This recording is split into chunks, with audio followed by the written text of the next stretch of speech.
Abençoe, beijo, Glauci. Obrigado aí pelo carinho, amém? Hoje nós vamos falar sobre o capítulo 4 da segunda carta aos Coríntios, segunda carta de Paulo aos Coríntios, no capítulo de número 4. E a gente vê aqui uma coisa que era uma característica desde o princípio da igreja. Eu vou dizer assim que é desde o princípio da humanidade. O ser humano, ele tem um fascínio por aquilo que é o segredo, por aquilo que é o oculto, por aquilo que não é revelado. É algo assim que parece que vem de fábrica na vida do ser humano. Sabe? Não, olha, eu tenho a fonte, eu sei, existe uma aptidão do ser humano para isso.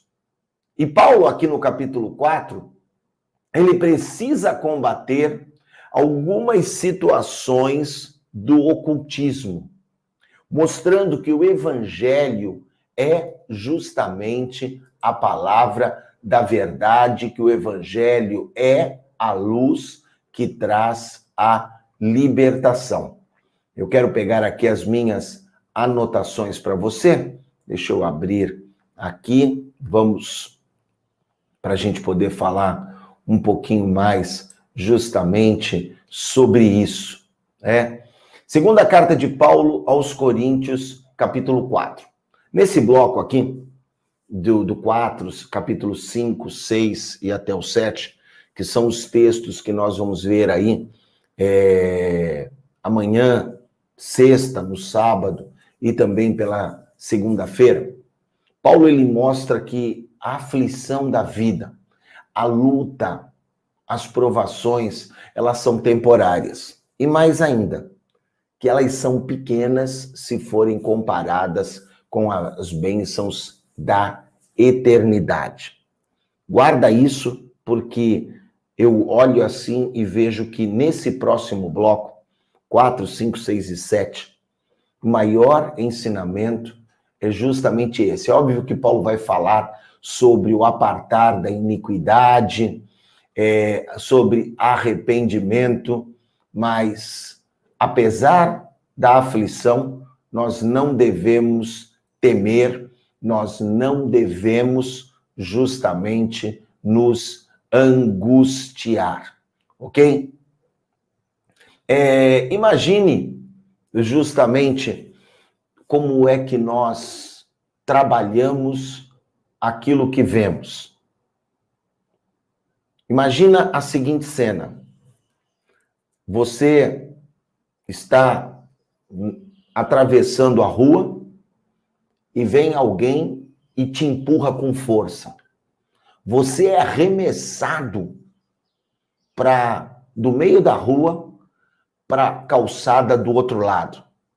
Inclusive, você já chega na calçada tropeçando, caindo, e porque se desequilibrou com o empurrão que foi tão forte. Quando a gente vê essa cena, focando nessa situação, nós vamos dizer, poxa, que cara mau. Esse cara que empurrou o outro. Mas se a gente olhar com um espectro maior, e nós vemos que havia um carro e ele vinha em alta velocidade e ele iria atropelar aquela pessoa que estava atravessando, nós vamos ver que o cara que empurrou, ele fez um favor salvando a vida do outro. O que eu quero falar com você é sobre a questão do contexto. Quando a gente foca numa determinada situação, o nosso entendimento é um.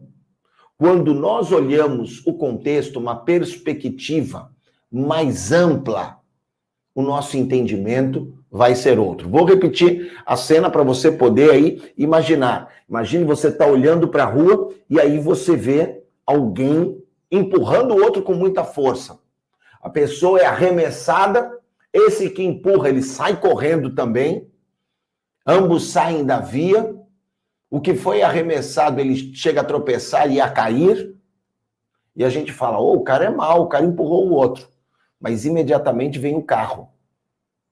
E por não termos esse espectro amplo, essa perspectiva ampla, nós poderíamos estabelecer um julgamento dizendo que a ação do outro foi violenta. Mas quando a perspectiva é ampla, nós vemos que a ação daquele que empurrou não foi violenta, mas ela foi justamente salvadora. Por que eu estou falando isso para você? Falei para você um pouquinho aqui sobre aquilo que a gente vai ver nos próximos dias. E hoje, em 2 Coríntios 4, eu olho assim, eu vejo Paulo ajudando a igreja de Corinto a abrir a sua visão, a enxergar um contexto mais amplo das suas lutas, das suas tribulações. E com o estudo de hoje, ao estudar esse capítulo, nós vamos ver como é que nós podemos aplicar aquilo que Paulo ensinou a Corinto para a nossa tribulação nos dias de hoje. Vamos ler aqui os versos 1 em diante. Do verso 1 até o verso 7, Paulo, ele afirma o seguinte: eu ensinei para vocês o verdadeiro evangelho. E aqui no versículo 4, 2 Coríntios 4, ele fala do Deus desse mundo, nos quais o Deus deste mundo cegou o entendimento. Ora, quem é o Deus desse mundo? Preste atenção que Deus está com letra minúscula, é Satanás. E Satanás, ele vai trabalhar para quê? Dia após dia, noite após noite, porque como dizia minha avó Maria, o diabo é sujo, ele não toma banho, ele não perde tempo com certas coisas, ele não precisa comer, ele não precisa dormir, ele é um ser ele é um ser espiritual. Eu ia dizer que é um ser celestial, né? Não é um ser celestial porque não é do céu, é um ser infernal, mas é espiritual. Então ele vai trabalhar diuturnamente para que as pessoas não aceitem o evangelho.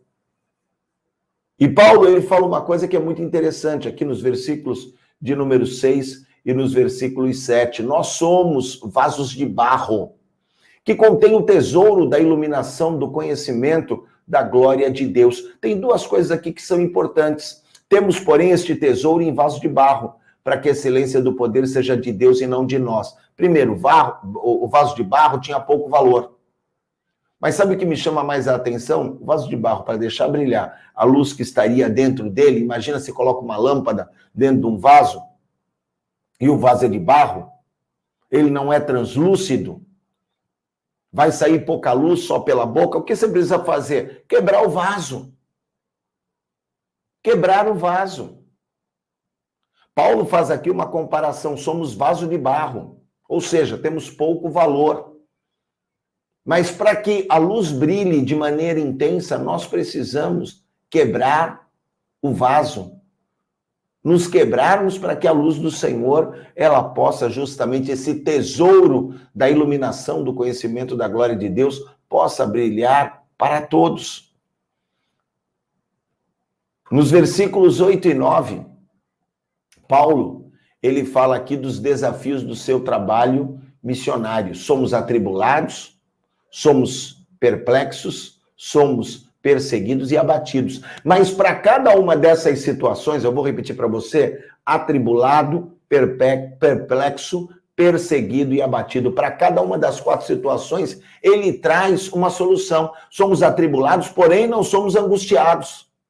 Perplexos, porém não desesperados. Perseguidos, porém não desamparados. Abatidos, mas não somos perdidos. Veja, existem desafios, mas todos eles há um escape. E eu faço uma pergunta para você, por que você acha que Paulo conseguiu manter uma atitude positiva diante disso tudo?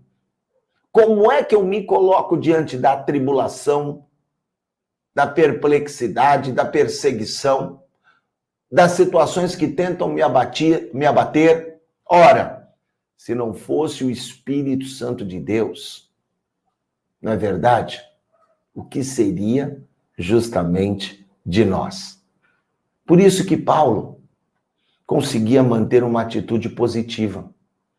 Talvez hoje você esteja relutando em sair da cama, ou tenha levantado de mau humor. O que mantinha Paulo tão motivado? Era a ação do Espírito Santo de Deus. Nos versos 11 em diante, 2 Coríntios 4, de 11 a 14, Paulo ele fala de morte, de carne mortal, mas ele mostra que isso justamente é temporário. Assim também são as lutas e aflições do nosso dia a dia, são temporárias. Olha o versículo 14. Sabendo que o que ressuscitou ao Senhor Jesus nos ressuscitará também por Jesus e nos apresentará convosco. Paulo fala, eu posso até passar pela morte. O Deus que ressuscitou Jesus Cristo também vai me ressuscitar e vai ressuscitar a vocês. E vai nos apresentar, aleluia. A luta é temporária, até mesmo a morte é temporária. E aí eu volto aqui nos versos 14 a 16, sabe? Mostrando para você qual foi o conhecimento que ajudou a Paulo a enfrentar tribulações, a enfrentar perseguições. No versículo 14 não fala que Deus que ressuscitou Jesus vai nos ressuscitar? E aí ele diz assim, porque todas essas coisas são por causa de vós, ó Coríntios, para que a graça que é abundante de muitos seja abundante para a glória de Deus. Eu vivo a luta para a glória de Deus. Por isso eu não desfaleço. Mas ainda que o meu homem exterior se corrompa, o interior, diz Paulo, se renova de dia em dia. Opa, existem então duas situações. O meu homem exterior, que vai envelhecendo, que já perdeu o cabelo, mas o meu homem interior, que é movido pelo Espírito Santo de Deus, que está conectado com Deus e que se renova a cada dia. Olha que coisa interessante. Paulo sabia que um dia ele iria morrer. E quanto mais vai passando o tempo, mais ele tem essa certeza. Mas ele tinha uma certeza que era maior ainda. Era que o seu espírito se renovaria diariamente, se fortaleceria diariamente. Algumas verdades aqui de Paulo, nos versos 17 e 18. A nossa leve e momentânea tribulação trabalha a nosso favor, ela produz eterno peso de glória. Por isso, eu não olho para aquilo que eu vejo. Eu vivo por aquilo que eu creio, porque o que eu vejo é temporal. Mas o que eu creio é eterno. Você está vendo aí a luta? Ela é temporal. Ela é passageira. Você está vendo aí um diagnóstico, recebeu uma palavra, está diante de uma conta que parece ser impagável, tudo isso é passageiro. As coisas celestiais é que são eternas. As promessas de Deus para nós é que são eternas. Por isso que eu olho e vejo verdades de Paulo para nós. A tribulação é passageira. Aquilo que eu não consigo ver, justamente isso é eterno. A tua aflição, ela é pequena. Quando comparada com a bênção e o crescimento eterno recebido pelo teu perseverar até o fim. Enxergue essa luta diante de um contexto mais amplo no plano de Deus. Permaneça firme e você vai ver que não é apenas um empurrão, é um